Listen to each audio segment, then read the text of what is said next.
Olá pessoal, vamos continuar o nosso curso de matemática do ensino médio, fazendo agora a segunda aula sobre conjuntos, ok? Olha lá, primeiro item, conjuntos iguais. Quando é que dois conjuntos eles são conjuntos iguais? Dois conjuntos são iguais quando eles possuírem os mesmos elementos, ok? Vamos ver exemplos ali, ó. Olha só. Por exemplo, um conjunto A formado pelos elementos A, B e C. Agora, um conjunto B, repare assim, ó, formado pelos elementos C, B e A. Olha aqui, ó, apenas a ordem foi trocada, mas isso pouco importa. Se os elementos de A são elementos de B e os elementos de B são elementos de A, esses dois conjuntos, eles são conjuntos iguais, ou seja, o conjunto A é igual ao conjunto B. Ferreto, mais um exemplo. Vamos lá, meu amigo, olha só. Conjunto C. Conjunto C, formado pelos elementos 1 e 2, e um conjunto D, por exemplo, formado pelos elementos 1, 2, 2, 2. Ferreto, aqui não são iguais. Meu amigo, claro que são iguais. Olha a definição aqui em cima. Dois conjuntos são iguais quando possuem os mesmos elementos. Então, aqui, ó, 1 e 2, que são elementos de C, são elementos de D? São 1 e 2. E os elementos de D, 1 e 2, são elementos de C? São também. Então, com esse exemplo aqui, gente, eu quero falar o seguinte: pouco importa se está sendo repetido os elementos. Aqui nós temos certamente também dois conjuntos iguais, ou seja, o conjunto A é igual ao conjunto B, ok? Vamos agora ao item 2, falar sobre subconjuntos. Olha o que diz ali, ó. Um conjunto A é subconjunto de um conjunto B se todo elemento de A é também elemento de B. Então, assim, ó, pessoal, um subconjunto ele é caracterizado pelo seguinte: um conjunto A é subconjunto de B se todo elemento de A pertence ao conjunto B. Ok? Vamos fazer exemplos. Olha só. Um conjunto A, por exemplo, formado pelos elementos A e B, e um conjunto B formado pelos elementos A, B e C. Repara o seguinte: o A e o B, que são elementos do conjunto A, eles são também elementos do conjunto B. Então, significa que o conjunto A ele é um subconjunto do conjunto B, ok? Em forma de diagrama, a gente poderia fazer assim, ó. Nós temos uma bolinha aqui, ó, e a outra por fora. Olha só, essa por fora seria o conjunto B e essa por dentro seria o conjunto A. O conjunto A é formado pelos elementos A e B. Vamos colocar aqui o A e aqui o B. E o conjunto B ele é formado pelos elementos A e B e nós temos ainda o elemento C. Então, nós temos aqui o elemento C que pertence ao conjunto B, porém não pertence ao conjunto A. Então, em forma de diagrama, seria essa maneira de explicar que o conjunto A ele é um subconjunto do conjunto B. Dessa forma, a gente escreve assim, ó. O conjunto A, a gente coloca um símbolo assim, ó, é um C mais comprido assim. O A, esse símbolo em relação ao B. Ferreto, o que quer dizer esse símbolo aqui, ó? Esse símbolo aqui, meu amigo, quer dizer está contido.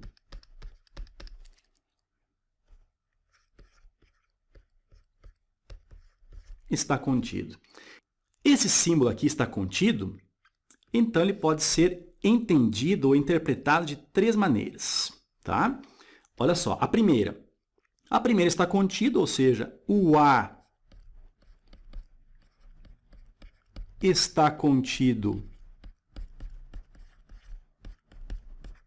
em B. A segunda maneira, o A é subconjunto de B. Se o A está contido, então o A é subconjunto de B.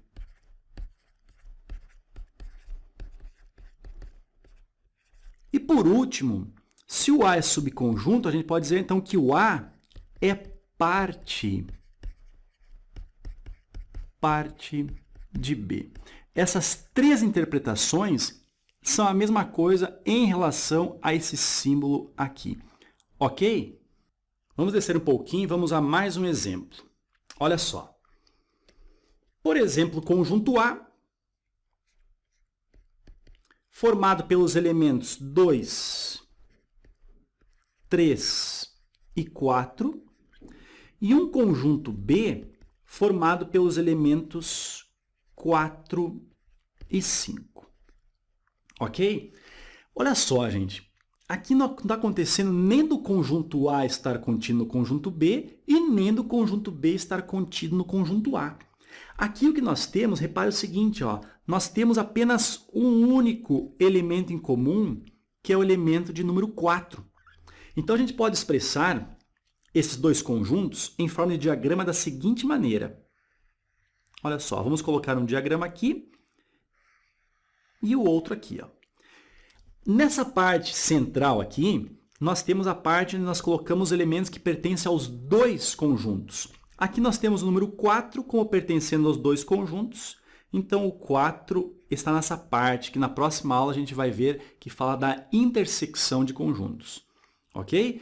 Agora, fazendo parte do conjunto A, nós temos o 2 e o 3.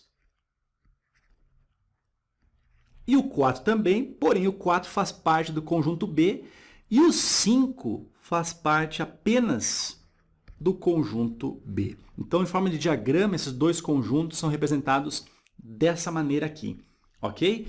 E dessa forma, a gente não pode dizer que o A está contido em B e nem que o B está contido em A. Então, a gente diz assim, ó, o A não está contido em B e, da mesma forma, o B não está contido em A.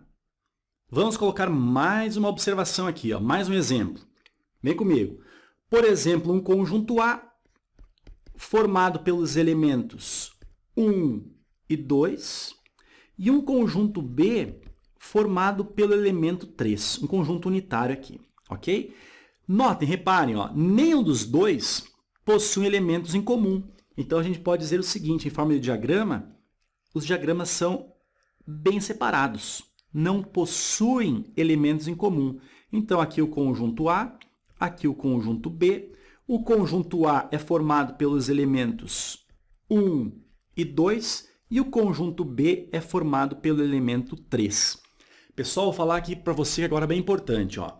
Esses dois conjuntos, por não possuírem elementos em comum, a gente diz que esses dois conjuntos, presta atenção, são conjuntos disjuntos, ok? Vamos escrever aqui, ó. A e B são conjuntos disjuntos. Beleza? Vamos descer um pouquinho aqui. Olha para mim aqui, ó. E agora, por exemplo, Ferreto, se dois conjuntos forem iguais. Pessoal, se dois conjuntos são iguais, o que acontece? Todo elemento de um pertence ao outro e vice-versa. Então, se os dois conjuntos são iguais, a gente pode dizer que o conjunto, por exemplo, o A está contido no conjunto B e, da mesma forma, o conjunto B está contido no conjunto A. Ok? Vamos escrever isso daí, ó. Olha só. Um conjunto A que possui os elementos 1 e 2 e um conjunto B que possua os mesmos elementos 1 e 2. Repare que o 1 e o 2 do conjunto A, eles pertencem ao conjunto B. Da mesma forma, o 1 e o 2 que pertencem ao conjunto B também pertencem ao conjunto A. Esses dois conjuntos eles são iguais, então a gente diz que o conjunto A está contido no conjunto B e que o conjunto B está contido no conjunto A. Inclusive, essa é uma condição para que dois conjuntos sejam iguais.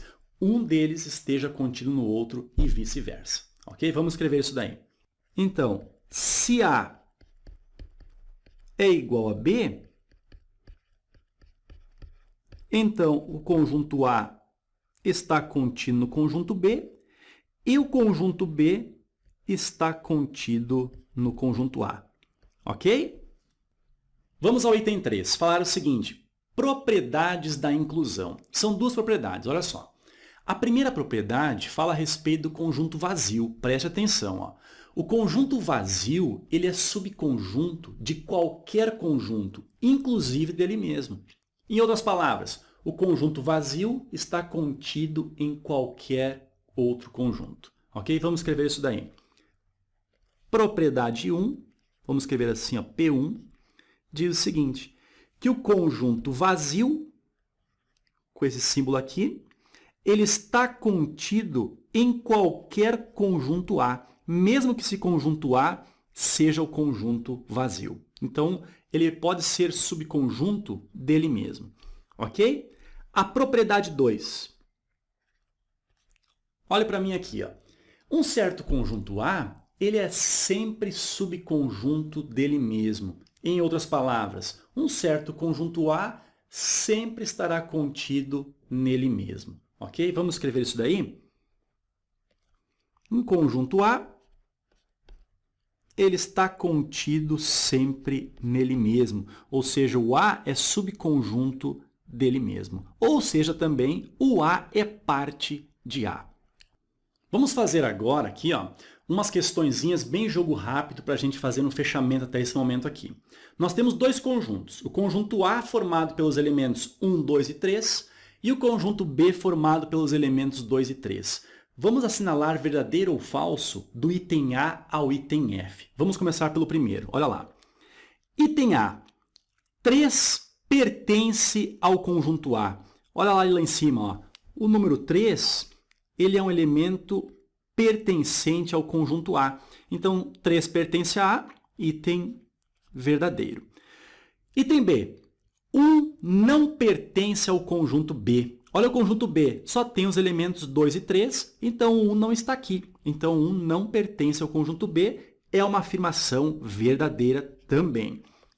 C. B está contido em A.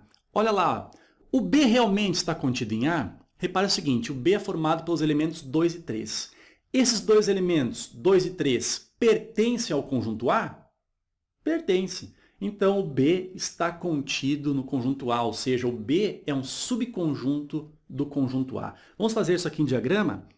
Olha só, nós temos aqui ó, duas bolinhas, círculos fechados ou linhas fechadas não entrelaçadas, né? E aqui nós temos o conjunto A e aqui dentro nós temos o conjunto B. O conjunto B é formado pelos elementos 2 e 3 e o conjunto A é formado pelos elementos 2 e 3 que pertencem ao conjunto B e também pelo elemento 1. Ok? Então, olha só o item C. O B está contido no conjunto A. Pelo próprio diagrama dá para ver isso daí. Então, esse item é um item verdadeiro. Letra D. B é igual ao conjunto A. Não, né, gente? Até porque o conjunto A tem o elemento 1 que não pertence ao conjunto B. Ou seja, não são, então, conjuntos iguais. Então, B igual a A é um item falso. Letra E. O 4 pertence ao B? O 4, elemento 4, não pertence nem ao conjunto A, nem ao conjunto B. Então, esse item é um item falso. Letra F. Olha aqui, ó. A, olha esse C virado aqui, ó. Gente, esse C virado, vamos escrever aqui, ó, significa contém. Contém. Isso daí é a mesma coisa, tá? É a mesma coisa que a gente lê dessa maneira aqui, ó. O contrário, B, inverte o B, troca o B pelo A e inverte aqui esse C. Ou seja, deixa o B está contido em A. Então, A contém B é a mesma coisa que B está contido em A. E é verdade que B está contido em A? Sim, a gente até já viu no item C. Então, esse item aqui acaba sendo um item verdadeiro. Vamos ao item 4, conjunto das partes. Diz o seguinte, seja um conjunto A, o conjunto das partes de A, representado por P, entre parênteses A, é o conjunto formado por todos os subconjuntos de A. Olha para mim aqui, ó.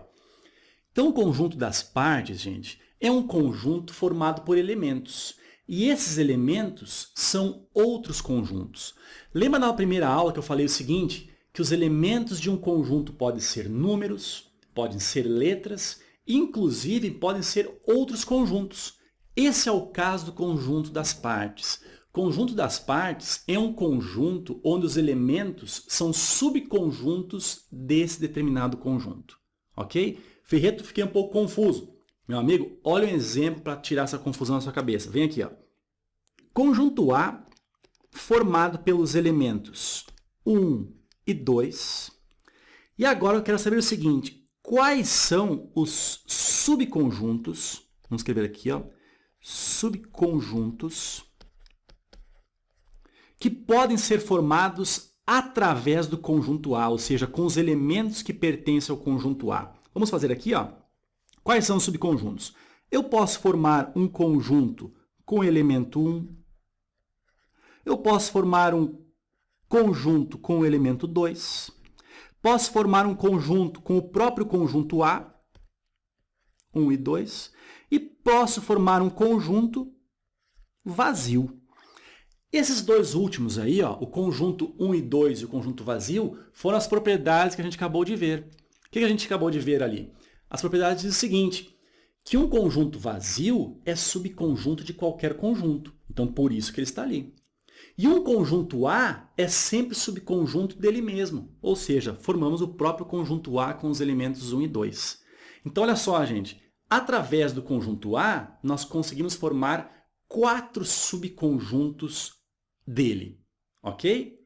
Então, as partes de A, conjunto das partes do conjunto A, são esses aqui, ó, são esses elementos. É o elemento formado pelo conjunto unitário 1, pelo conjunto unitário 2, pelo próprio conjunto A 1 e 2 e pelo conjunto vazio. Ok? Esse é o conjunto das partes, onde os elementos são subconjuntos do próprio conjunto A. Vamos descer um pouquinho e vou falar uma coisa muito importante aqui, ó. Número de subconjuntos. Anote lá. Número de subconjuntos. Olha aqui, ó. Quando um conjunto possuir n elementos, se um conjunto A possui n elementos,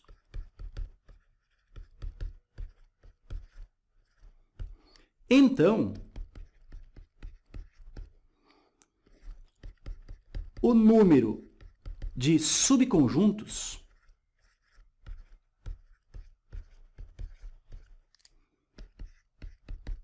de A, ou seja, do conjunto A, é igual, devo trocar a cor aqui, ó, 2 elevado na n. N, então, é o número de elementos desse conjunto A. Então, o total de subconjuntos é 2 na n. Repara aqui em cima. Vamos subir um pouquinho de novo. Olha só. O conjunto A, ele possui 2 elementos. Então, aqui nós temos aqui, ó, que o n é igual a 2. Então, o que a gente pode afirmar aqui? Ó, que o número de subconjuntos é igual a 2 elevado na n, ou seja, 2 ao quadrado. Isso aqui vai dar 4. Ou seja, o total de subconjuntos é 4. É o que a gente encontrou aqui, ó. 1, 2, 3, 4. 4 subconjuntos. Olha para mim aqui, ó. Por exemplo, um conjunto que tenha 3 elementos. 1, 2 e 3. Ok? Quantos subconjuntos a gente pode formar? 2 elevado ao cubo. 2 ao cubo é igual a 8. Então, esse conjunto que tem os elementos 1, 2 e 3, ele possui 8 subconjuntos. Vamos ver quais são? O conjunto apenas com 1, o conjunto apenas com o 2, apenas com o 3, com o 1 e o 2, com o 1 e o 3, com o 2 e o 3. Agora, as propriedades. O próprio conjunto 1, 2 e 3 e o outro é o conjunto vazio. Está aqui, ó, os 8 subconjuntos formados e esses 8 subconjuntos são os elementos do conjunto das partes desse conjunto A. Ok? Pessoal, se você gostou da aula, clica em gostei. Vai direto para a terceira aula que vai começar agora mesmo, tá? automaticamente. Fica aí, até mais, um abraço, fui!